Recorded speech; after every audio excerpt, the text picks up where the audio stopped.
Muy buenos días, queridos estudiantes de grado quinto. En esta ocasión vamos a explicar el tema de ciencias sociales, un tema muy, pero muy importante, porque es un tema que confluye con la situación actual de nuestro país, ¿sí? Y que nos demuestra que lo que está sucediendo en este momento en Colombia no es un hecho aislado, no es algo que se haya venido dando desde hace poco, sino es un momento histórico que se va alimentando de otros momentos históricos que han ocurrido en nuestra Colombia desde que fuimos colonizados y desde que se creó el proceso de la independencia de Colombia. En esta ocasión vamos a explicar el tema de ciencias sociales que es correspondiente a la guerra de los 1000 días. ¿Listo? Para empezar a hablar de la guerra de los 1000 días, vamos a recordar dos conceptos principales para poder entender lo que se nos está presentando en las lecturas de la guía y poder así hacer una lectura totalmente comprensiva. Bueno, entonces les voy a explicar acá la la primera parte de, de nuestro recorderis para poder entender lo que se nos está, los textos que están planteados en la guía. Bueno, lo primero que tenemos que saber es qué es un partido político, ¿no? Los partidos políticos son entidades de interés público, son creadas para promover la participación de la ciudadanía en la vida democrática y contribuir a la integración de la representación nacional. ¿Quiénes lo conforman? Comparten objetivos, intereses, visiones de la realidad, principios, valores y proyectos para ejecutar total o parcialmente en gobiernos democráticos de países. Nuestra Colombia es una república democrática. ¿Eso quiere decir? Que los ciudadanos participan a través de unas elecciones eh, eligiendo la persona que va a gobernar el país, ¿sí? Los ciudadanos eligen las personas, tienen la responsabilidad de elegir esas personas. ¿Quiénes dirigen como tal nuestro país? Nuestro país es dirigido principalmente por el Senado y el Congreso y la Cámara, ¿sí? Uno pensaría que todas las decisiones son tomadas por el presidente de la República y no es así. Las decisiones salen de cada uno de los representantes que se eligen por departamento al Congreso, al Senado y a la Cámara, ¿sí?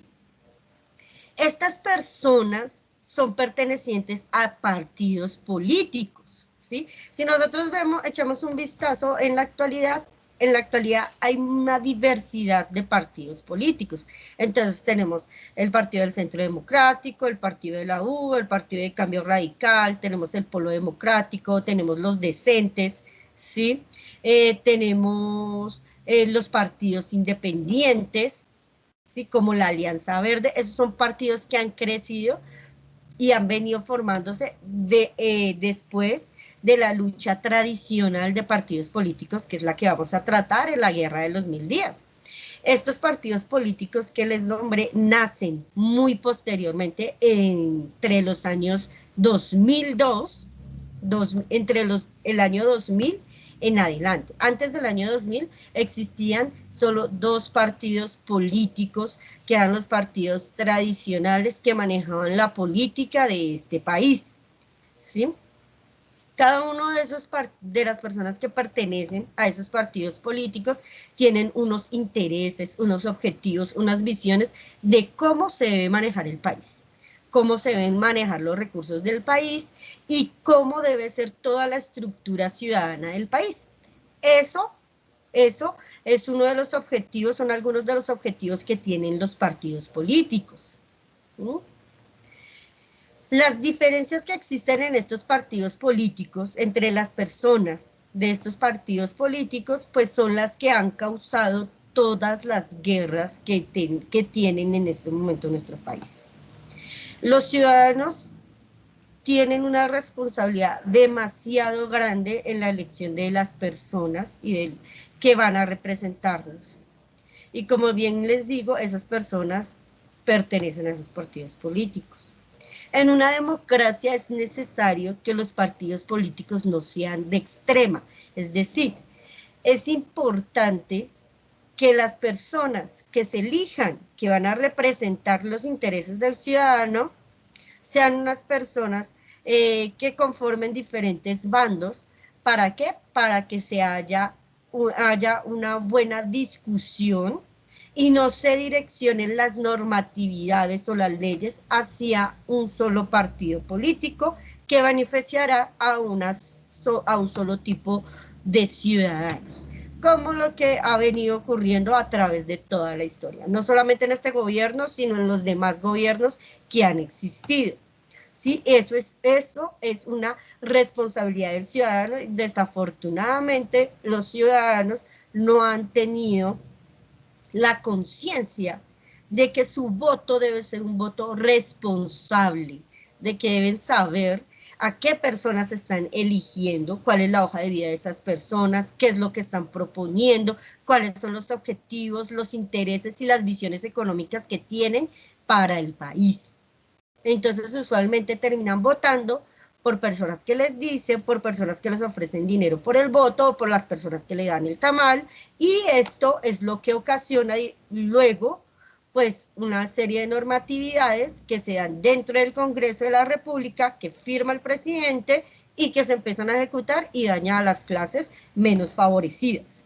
Por eso es importante tener en cuenta esto, niños, para cuando ustedes tengan los 18 años y puedan salir a votar, muy bien lean lo que cada uno de esos partidos está proponiendo.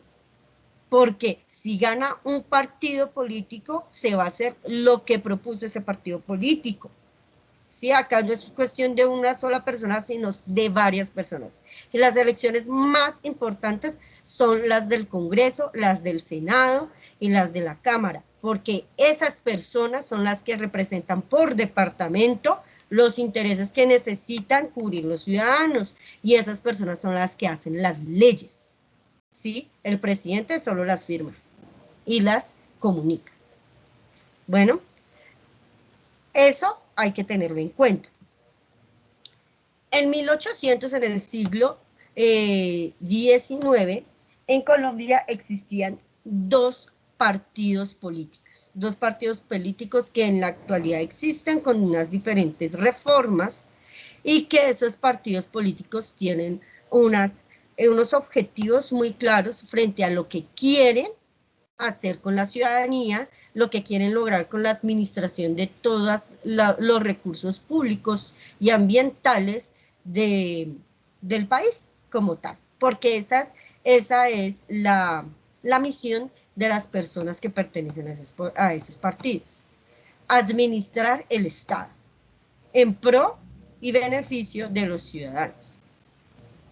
Los dos partidos políticos que inicialmente existían en Colombia, que son los partidos tradicionales, son el Partido Liberal y el Partido Conservador.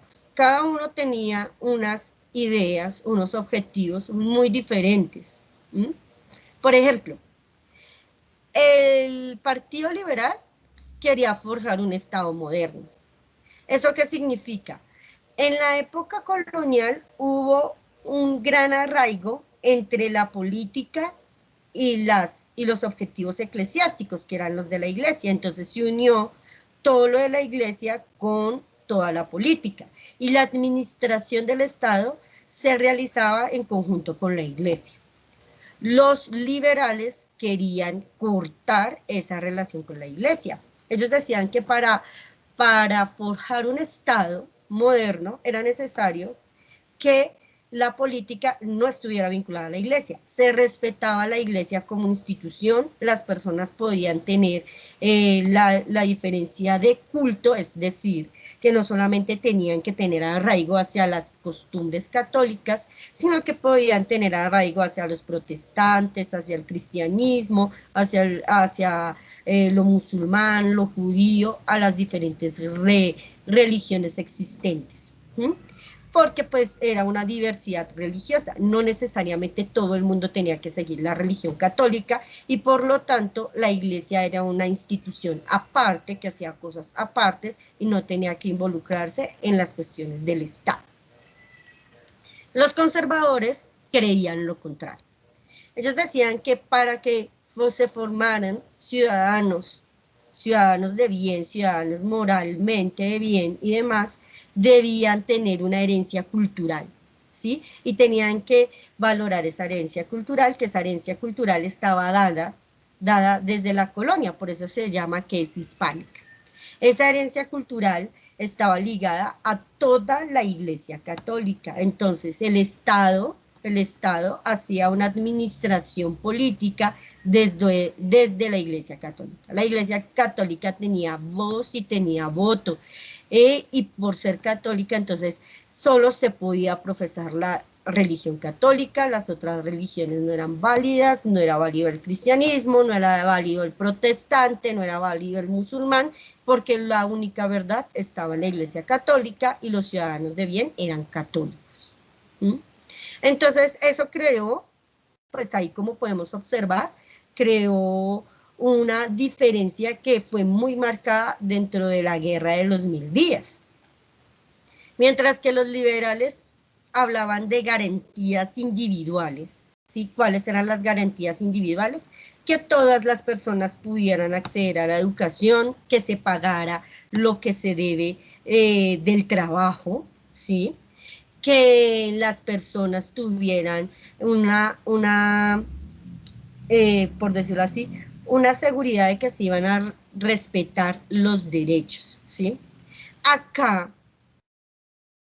se promulgaba que la educación era para la gente que podía pagarla, ¿sí? En los dineros de pago de empleados y eso eran dados hacia las empresas y las empresas no tenían que necesariamente tener una corresponsabilidad con sus empleados, ¿sí? Y de acá nace, por ejemplo, todas esas empresas que creaban unos trabajos con unos horarios bastante largos y con unos sueldos que no cubrían las necesidades de las personas que trabajaban, ¿sí? Acá hablaban de las libertades públicas, es decir, que el Estado tenía que asegurar el derecho a la salud y el derecho a la educación principalmente, y que todas las personas, sin importar su condición de cuna, si eran pobres, campesinos o demás, tenían derecho a adquirir esos servicios públicos, ¿sí? De educación y salud. Acá no, ¿sí? La persona que podía pagar accedía al servicio de la educación y accedía al servicio de la salud. Quien no podía pagar no podía acceder a esos servicios. Cabe resaltar que acá, en la iglesia, en la parte de los conservadores, toda la iglesia era la que dictaminaba qué se enseñaba y qué no se enseñaba. La educación estaba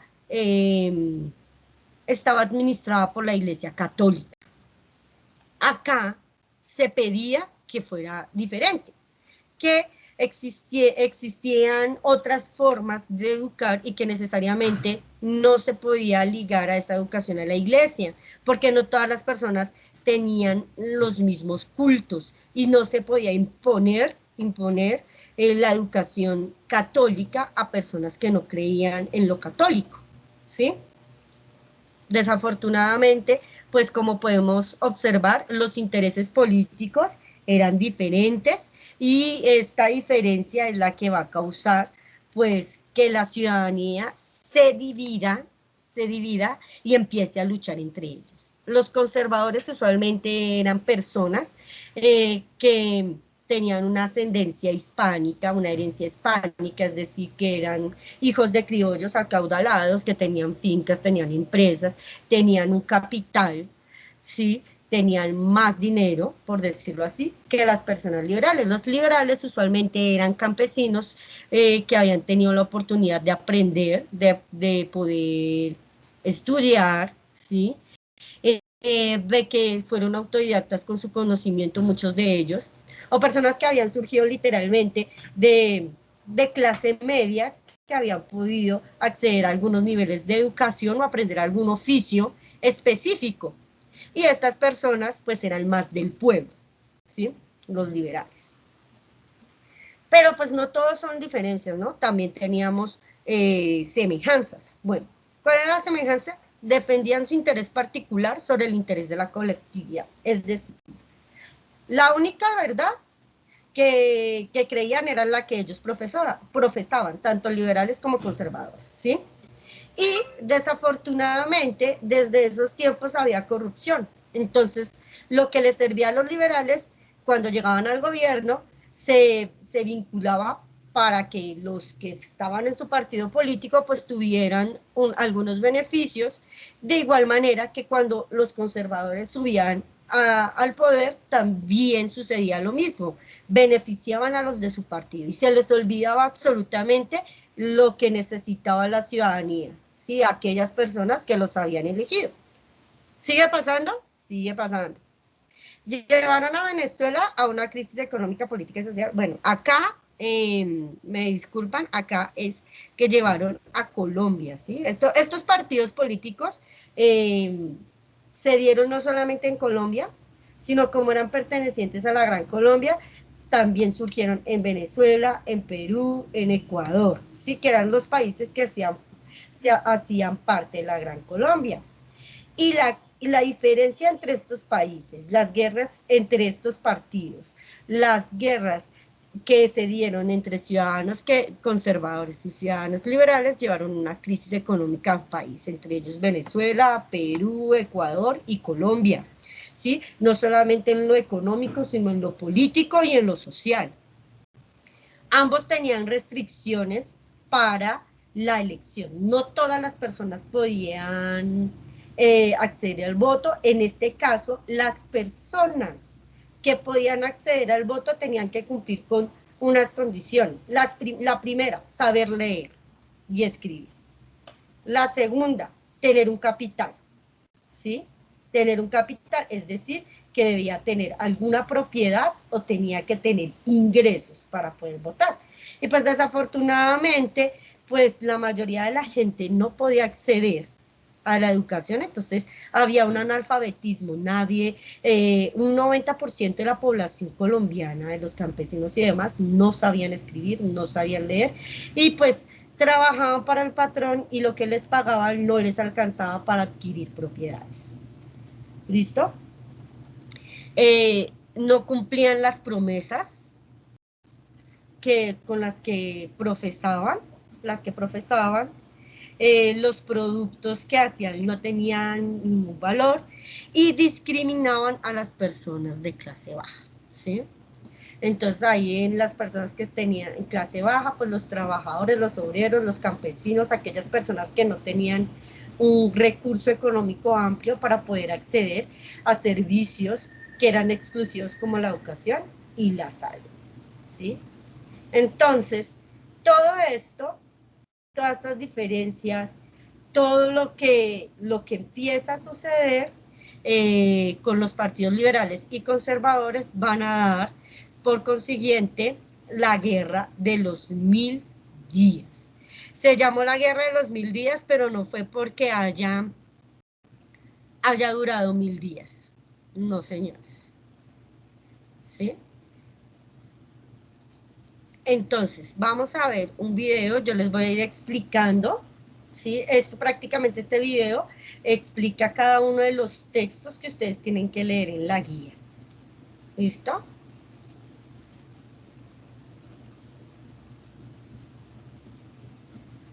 Vamos a empezar a ver. Veremos el sonido, sí.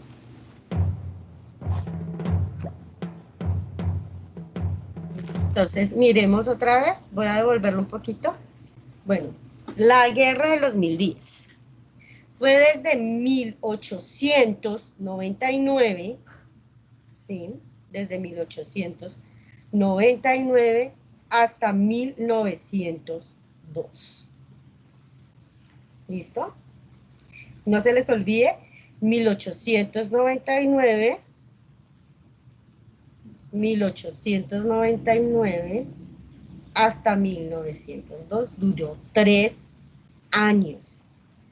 3 años duró la guerra de los 1000 días, más llamada la guerra de los 1000 días, porque 3 años son 1095 días, ¿sí? Pero pues esos 95 días de peso, no se les nombra ahí, porque quedaría mal decir la guerra de los 1095 días. Entonces la redondean y por eso se llama la guerra de los 1000 días. En 1899, el Partido Liberal se declaró en rebelión contra el gobierno conservador de Manuel Antonio San Clemente, por razones que tenían que ver con la Guerra Civil de 1895 y el fraude electoral de las elecciones de 1897. Bueno, acá tenemos estos. Ya sabemos que tanto liberales, que son los de la banderita roja, y los conservadores tenían sus diferencias marcadas porque sus intereses dentro de los partidos políticos eran diferentes. ¿Listo? Antes de la guerra de los 1000 días hubo una guerra civil. La guerra civil se llama guerra civil porque es una guerra que organiza el pueblo se empieza a organizar por los descontentos que tienen contra el gobierno conservador. Se había hecho un trato de que 4 años gobernaba un partido y 4 años gobernaba el otro partido. Estos partidos, estas elecciones eran dadas a través del voto popular, ¿sí? Con las restricciones que yo les comentaba, o sea, solo podía votar la gente que sabía leer, que sabía escribir, que tenía propiedades, ¿sí? Y que, pues, sus intereses o iban de la mano de los conservadores o de los liberales. El hambre, la pobreza, la agricultura, ¿sí? El trato al campesino hizo que se diera una guerra civil, ¿sí? Que se originó en 1895, que no estaba de acuerdo con el gobierno. Entonces empezaron a haber manifestaciones, se empezaron a organizar, el gobierno realizó varias represiones, pues las personas iban y luchaban y marchaban y defendían su vida a partir de las herramientas de trabajo que poseían, y pues el gobierno tenía armamento y lo que hacía era pues dispararles. Hubo demasiados muertos hasta que se restableció el orden, ¿sí? Se creía que ese orden se iba a restablecer con las elecciones de 1897. La gente salió a votar y demás, pero resulta que lo que cuenta la historia es que hubo un fraude electoral. Es decir, que a la época las personas que votaron por el representante del Partido Liberal. Pero como en ese momento el Partido Conservador tenía la presidencia y querían estar en el poder, pues lo que se dice es que se alteraron los votos, que esto fue comprobado, y que ese fraude electoral fue una disputa que se dio entre conservadores y liberales, porque los conservadores querían seguir en el poder y no admitían que los liberales habían ganado el poder. Entonces, estos son antecedentes que van a explotar en lo que es la guerra de los 1000 días. Que dejaron a los liberales fuera de la política.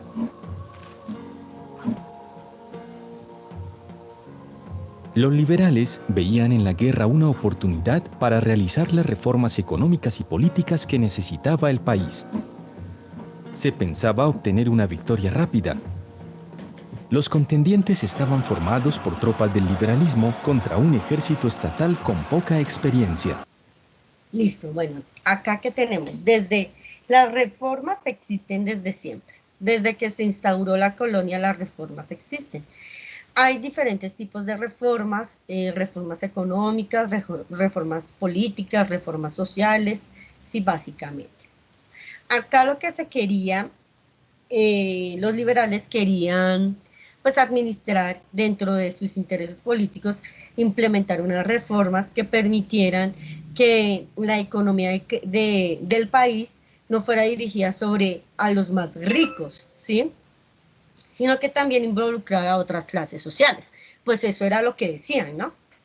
Entonces, para poder adquirir esas reformas, lo que empezaron fue a armar un ejército de rebelión, en el cual estaban involucrados los campesinos, iban a luchar contra el ejército del Estado, ¿sí? Del Estado, que protegía pues al presidente y a todos los políticos que en ese momento eran conservadores. Que representaba al gobierno conservador. Esta guerra, que duró alrededor de 1130 días, se convirtió en el conflicto más catastrófico de la historia de Colombia. Ella se extendió por buena parte del país, convirtiéndose en una guerra de guerrillas que dejó un saldo de aproximadamente 100.000 compatriotas muertos y consecuencias fatales a todos los niveles para un país que ya se encontraba en una profunda crisis económica, fiscal y política. La batalla de Peralonso, en norte de Santander, en 1900, fue una de las más horrorosas. Los ejércitos se enfrentaron durante 15 días, dejando más de 3.000 víctimas entre muertos y heridos de los dos bandos. Más de 3 años de guerra dejó una economía completamente devastada, una moneda depreciada y una inflación de 10.000%. La infraestructura del país en ruinas. Algunos historiadores hablan de entre 80 y 100.000 muertos en una población nacional de apenas 4 millones de habitantes. Mira, acá como podemos saber, todos los conflictos sociales, políticos que se transforman en una guerra van a afectar económica, social y culturalmente al país. ¿Sí? En estos momentos, pues cuando hablamos de inflación, estamos refiriendo a que los productos de la canasta familiar, lo que es el arroz, el pan, el aceite, sí, lo que necesitamos usualmente para poder cocinar y demás, se encarecieron demasiado, o sea, su nivel de precio subió. Es decir, supongamos que una libra de arroz costaba 50 pesos, ¿sí? Por motivos de la guerra, ¿sí? De todo lo que sucede en un conflicto de este tipo, el aceite subió a 300 pesos. A eso le llamamos inflación, cuando un producto se encarece en su doble o triple precio.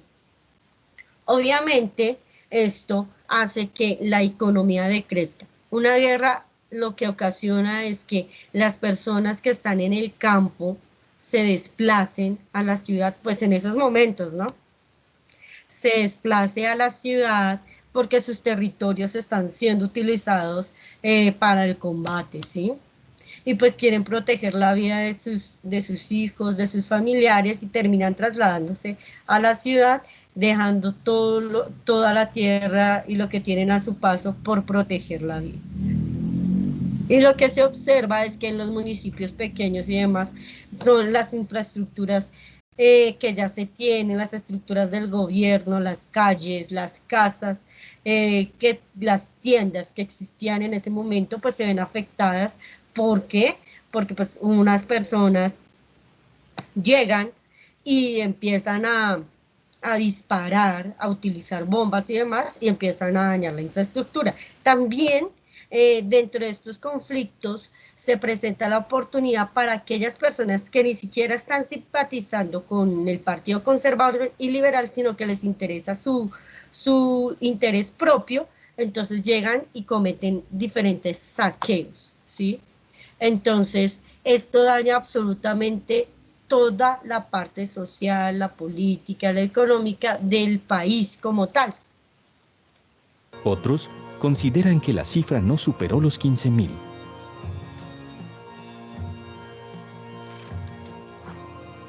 La guerra produjo enormes daños materiales en muchas regiones y el endeudamiento del gobierno. El campo se vio perjudicado, ya que los trabajadores fueron obligados a unirse a los ejércitos.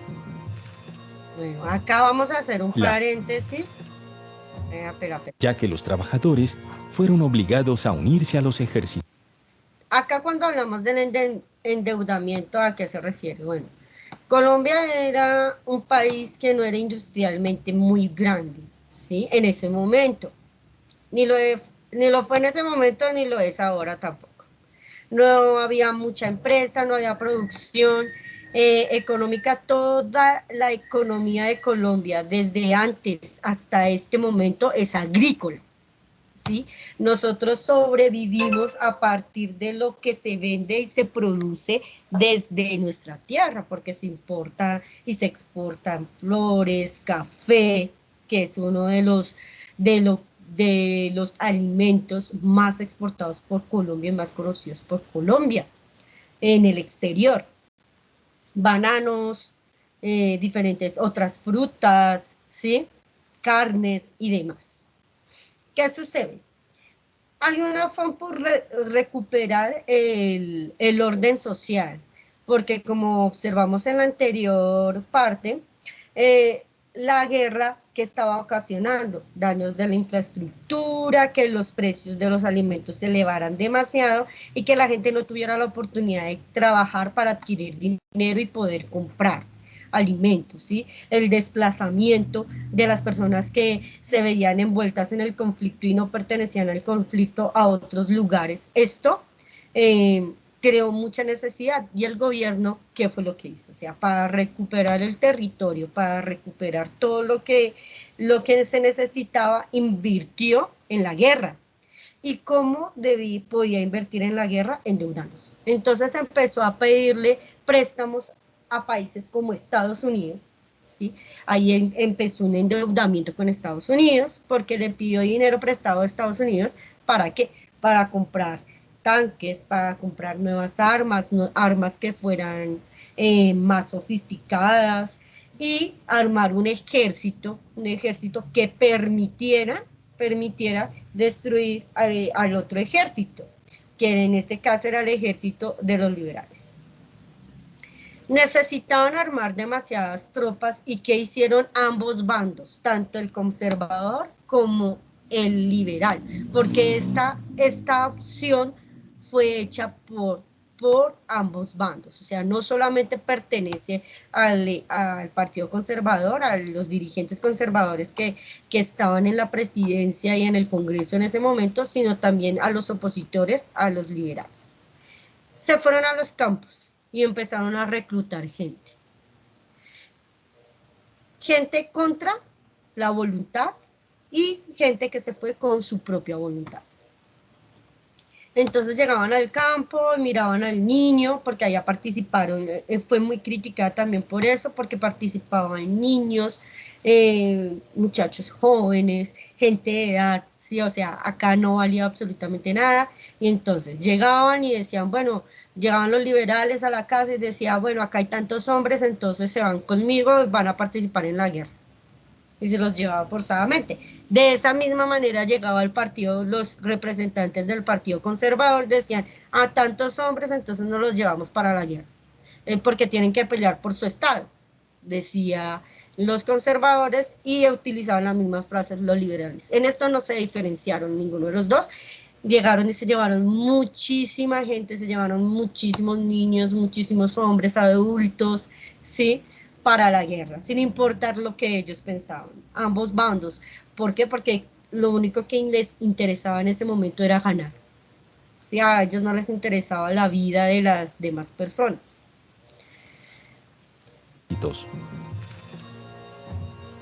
La pérdida de las cosechas, el decaimiento de las haciendas y en general el quebranto del sector rural llevaron a disminuir las exportaciones cafeteras y la agricultura de consumo interno. La ganadería fue arrasada por los ejércitos del gobierno y las fuerzas guerrilleras liberales. Las vías de comunicación se vieron afectadas con la destrucción del sistema de telégrafo. En general, se trataba de una gran miseria social. La guerra finalizó en 1902 con el Tratado de Neerlandia, año en que también se negociaba con Estados Unidos la construcción de un canal interoceánico en Panamá, a lo que el Congreso colombiano se opuso. Bueno, listo. Acá tenemos un dato muy importante de esta guerra. Ya al ver que todo estaba perdido internamente, o sea, las exportaciones, ya no se podía exportar, ya nadie podía cultivar tranquilamente y demás, esto arrasó económicamente al país. El país prácticamente quedó en quiebra, totalmente en quiebra, ¿sí? Y llegó un momento en que se tuvieron que sentar tanto liberales como conservadores en una mesa de negociación y firmar acuerdos que permitieran que el conflicto terminara, ¿sí? Entonces, a ese acuerdo, a ese diálogo que llegaron, se le llamó el Tratado de Neerlandia, ¿listo? Cabe destacar que dentro de esta guerra está involucrado Estados Unidos, ¿no? No fue actor principal, me refiero a que no vinieron estadounidenses a pelear la guerra, no lo hicieron. Lo que sí hizo fue ayudar al financiamiento de las armas, armar con nuevas armas, con armas más sofisticadas a los hombres que peleaban por parte del Estado que pertenecía en ese momento a la administración del Partido Conservador, ¿sí? Les proporcionó dinero y les proporcionó las armas. Y pues los Estados Unidos estaban muy interesados en Panamá, porque la posición geográfica de Panamá es una posición geográfica que no la tiene ningún otro país. Panamá da la puerta abierta para poder conectar el océano Atlántico con el océano Pacífico, Y eso permite que hayan unas mayores exportaciones y se dé un mayor rasgo dentro del económico. Causando entonces la separación de Panamá y la pérdida de derechos sobre el canal, por lo cual Colombia recibió una indemnización por parte de Estados Unidos. Miren qué pasó acá. Como se negaron a la construcción del canal de Panamá, Estados Unidos vino, les ofreció el negocio a los colombianos, a los conservadores, y les dijeron, nosotros tenemos el dinero, tenemos la infraestructura, tenemos la industria para crear el canal de Panamá. Nosotros administramos el canal de Panamá por tantos años, ustedes reciben unos dineros por esa administración y luego el canal de Panamá pasa a ser de ustedes. Los conservadores no quisieron. En cambio a ellos, ¿qué hicieron? Lo vendieron, ¿sí? Estados Unidos apoyó a Panamá a independizarse, ¿sí? Entonces Panamá empezó a ser un país diferente a Colombia, ya dejó de pertenecerle. ¿Y qué pasó? Pues le dieron 25 millones de dólares a los colombianos por ese pedazo de tierra. Así es como Colombia pierde a Panamá, ¿sí? Y Panamá actualmente es uno de los centros económicos más grandes de Latinoamérica.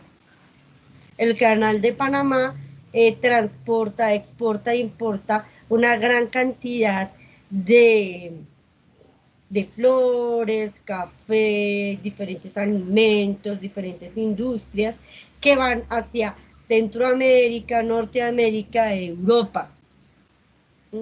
Y pues esto permite que tenga una economía fuerte. Cabe destacar que pues en Panamá hay diferentes, con esto del canal de Panamá, pues diferentes empresas empezaron a invertir en Panamá, empresas no solamente estadounidenses, sino también inglesas, y eso permitió que se diera una mayor cantidad de trabajo para las personas y Panamá se industrializara un poco más rápido que Colombia.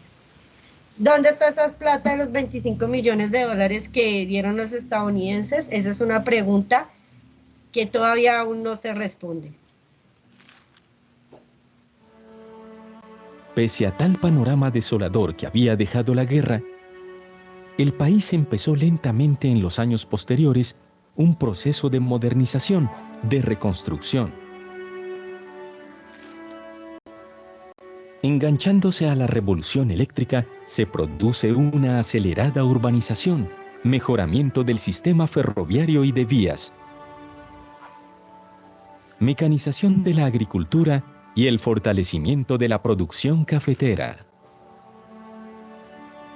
Después de casi 50 años de gobiernos conservadores, en 1930, los liberales lograron romper con la hegemonía conservadora al ganar las elecciones presidenciales de ese año.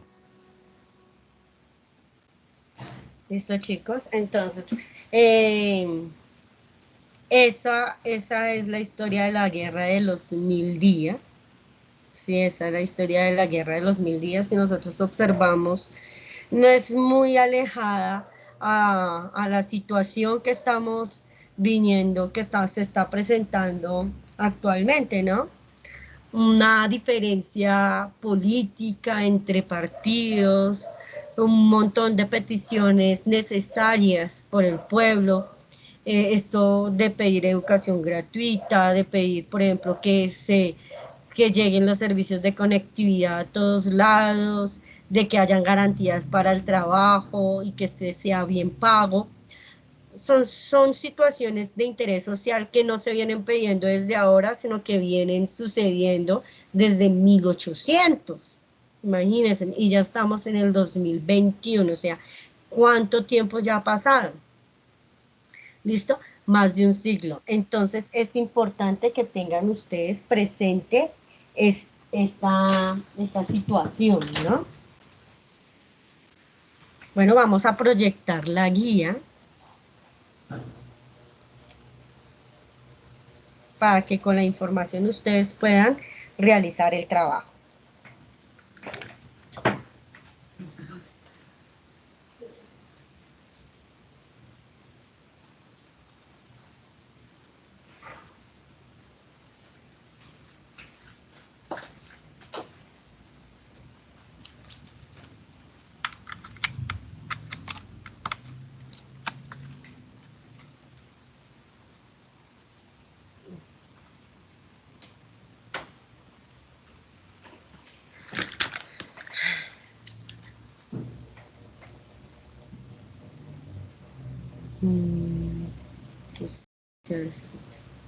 Listo, esta es la guía de sociales.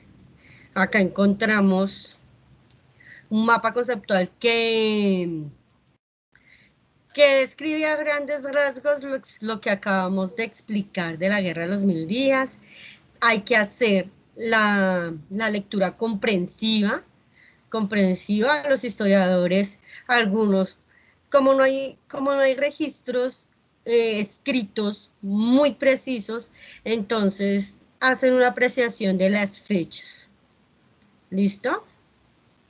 Hay que leer y posteriormente pues responder las preguntas. ¿Listo? Tengan en cuenta toda la explicación del video que se hizo para que ustedes puedan desarrollar esa actividad. Sé que las lecturas están un poco dispensiosas, pero pues ustedes ya pueden hacerlo con la explicación. Estas preguntas se pueden responder con la explicación del video y de lo que se desarrolló al inicio de la clase.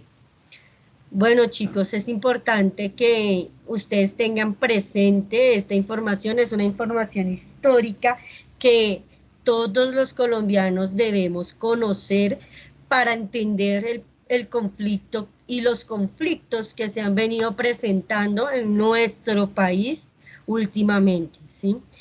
Ver que este conflicto no es un conflicto aislado y que es algo que se viene presentando desde el inicio de la colonia. Entonces es importante conocer y entender la importancia que nosotros tenemos como ciudadanos para no caer en estos conflictos de guerras y en estos conflictos sociales que se han presentado a través de la historia de Colombia.